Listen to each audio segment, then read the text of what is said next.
Hello, my name is Leisha Lewis, and this is Using Universal Design for Learning and Differentiated Instruction to Meet the Needs of Exceptional Students.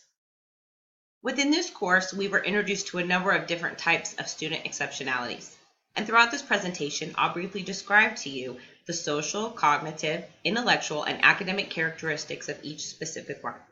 Then we'll discuss how to apply the principles of the Universal Design for Learning and Differentiating Instruction in order to meet the needs of students that are within the classroom.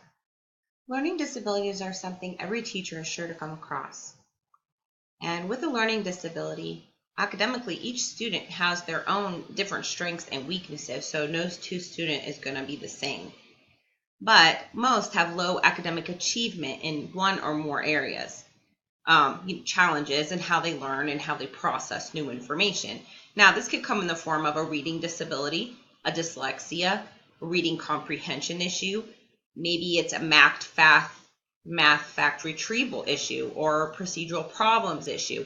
Each child is different, but this just states that somewhere along the lines there is an issue. Cognitively, our book tells us that many of these students with learning disabilities have difficulty with their short-term, long-term, and working memory. And socially, these students will experience more symptoms of depression, higher levels of anxiety, and more emotional difficulty and challenges in making friendships with their peers. Some children may have communication disorders. This is evidence of impairments through their speech and their language. Children with communication disorders will need help socializing, as it's hard to make friends when there's communication issues. Language development is the child's drive for attachment within the world. Our book explains that children learn a lot about others through their environment and through interaction with each other. So there's a number of disorders that can be noted under this communication issue. But with each of them, there would be delays in language and speech. This could be articulation disorders, voice, fluency, or it can be an impairment with how that language is heard or recepted. Academically, there will be delays as communication disorders do have a negative impact on the student academically, depending on the communication itself. There will also be social and emotional delays with this. If you have a student in your class with emotional behavioral disorder, you can expect an inability to learn as their academic education is affected negatively in a highly severe way. This child might have this because of intellectual, sensory, or health factors surrounding them, but it does give them an inability to make and maintain high academic scores and also relationships with their peers and those surrounding them. This could lead to inappropriate types of feelings or behaviors. As you see in the picture, most of the other children are happy doing the lesson that they're doing, but this one is feeling withdrawn and depressed about something. And most of the children with emotional behavior disorders are more depressed, anxious. They might be obsessive compulsive. They lean towards unhappiness and depressive moods. They do have a normal intelligence, but they are prone to develop physical symptoms and fears associated with personal or school problems.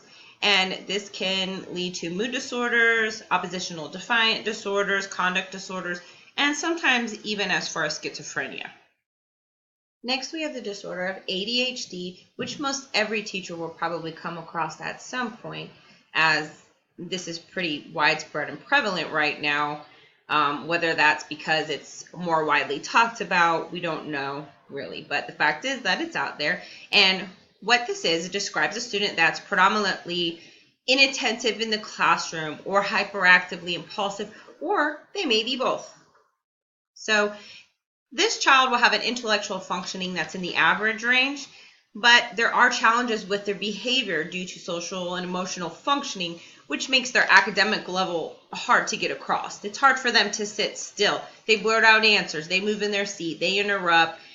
They're known as the class clown and sometimes misunderstood as the troublemakers in the class when really it's just hard for them to function and sit still.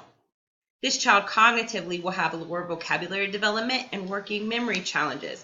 It's hard for them to remember in a sequence of what they're supposed to do and when they're supposed to do it. They may be sensitive around their peers, and peer rejection is hard on them. causing friendships to be hard to make. And that also leads to more delinquent behavior because they want to have those friendships. Next, we'll talk about autism. Autism is a disability that significantly impacts communication, social interaction, and educational performance. Socially, this child has difficulties interacting with others. They have trouble making friends. They have trouble maintaining their friendships. They're awkward. Cognitively, their body language often is just a little bit off. Their face expressions don't match what they're saying. They make odd hand gestures. They do not make eye contact. They have fixated interests. They'll often repeat their focus on things. They might want to do the same thing over and over and over, or as you see the little girl in the picture, line things up in a row over and over and over rather than playing with them. They like sensory things. They have sensory interests, such as they might go around touching everything, smelling them, or even tasting them. Children with autism often have behaviors that disrupt their learning, such as tantrums. They might have aggression. They might interrupt. But on the flip side, if you can get through to an autistic child, their IQs have a wide range. Some of them are low to average, some of them are high, and some of them are extremely savant, whereas they might have IQs off the charts. A teacher may come across a student who's had a traumatic brain injury. Now, this could be due most of the time to a fall, but could also be due when they were a baby to shaken baby syndrome or some kind of accident. The cognitive levels of these children who sustain a traumatic brain injury are shown to be in the low to average range. They often have other impairments that go along with the brain injuries, like memory problems, problem-solving skills, abstract thinking skills, verbal skills. Often they experience other physical abnormalities as well. They might have cognitive issues, emotional, behavioral, and social changes as their body is changed dramatically. Depending on the age of the child and the severity of the injury that occurred, children with moderate to severe trauma often have trouble building close friendships with their peers because they don't recognize their peers' emotions as easily as they would have if they didn't have that injury. So they will need help making friendships. Academically, students who are able to transition successfully back into their schools and classrooms often can succeed and go on to college. But there will need to be a lot of teamwork and goal making within the staff, because with these types of injuries, often there's a lifelong functioning issues that the child will have to overcome. Some children have hearing loss or deafness. That's a broad spectrum. This could entice children who have hearing implants, who may just need a little help hearing. They may need things louder, sit closer to the front, or it can be children who don't hear anything at all. Academically, obviously, there's going to be issues arriving with hearing loss difficulties, but surprisingly, there's usually no cognitive challenges involved. Their difficulties reside more in speaking, reading, and writing. So academically, school can be a struggle for these children, and they will need a lot of aids and a lot of help. And also socially, they will need help making friendships as well, because oftentimes they're outcasted by their peers because their peers cannot communicate with them. Their needs are overlooked, and often they're misunderstood. Next, we will talk about visual impairments and blindness.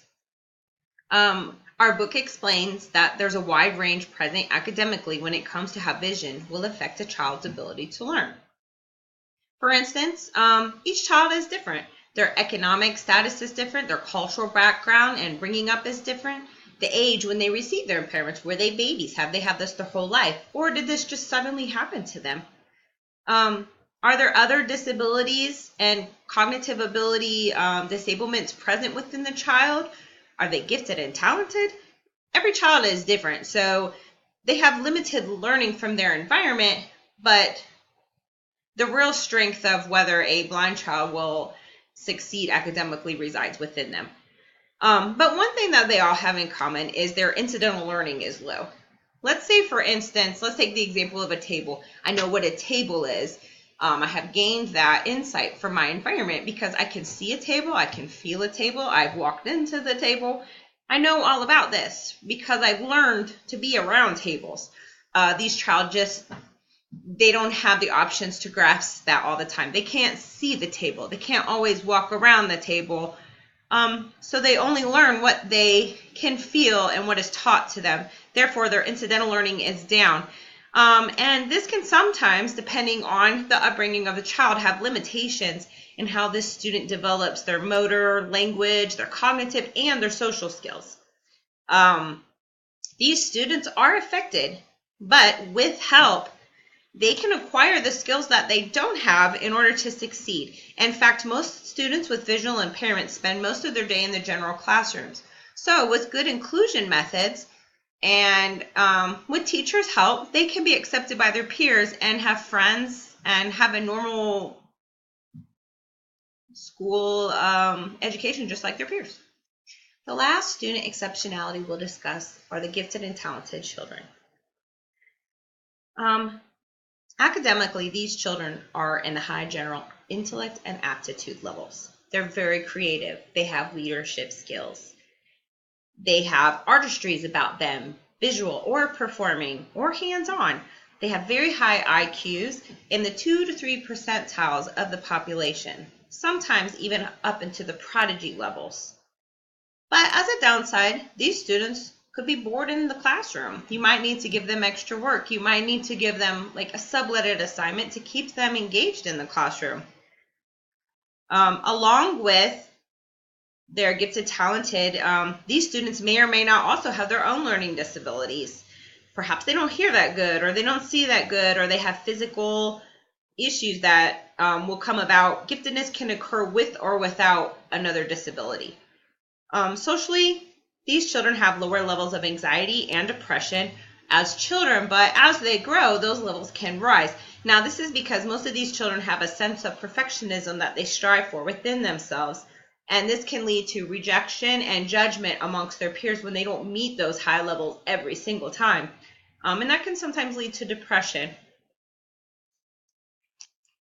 In summary, the universal design for learning and differentiated instruction techniques were put in place in order that each child within the classroom have their needs met. Just as we now know there are many different types of student exceptionalities a teacher may come across, we've touched on some, we've explained some, but there are many more. There are also many steps and programs put in place to help children thrive. And just to name a few, schools can develop IEP plans, instructional strategies, differentiated instruction, which as we know is teaching kids at their own pace, at their own level. Inclusion, having them in the classroom with their peers, using graphic organizers. Teachers could allow longer testing times or have secluded testing areas when needed for students. Assess a student's progress. Use evaluation scales. Have collaborative teamwork amongst the teachers. Adaptations could be used, such as Braille or even sign language.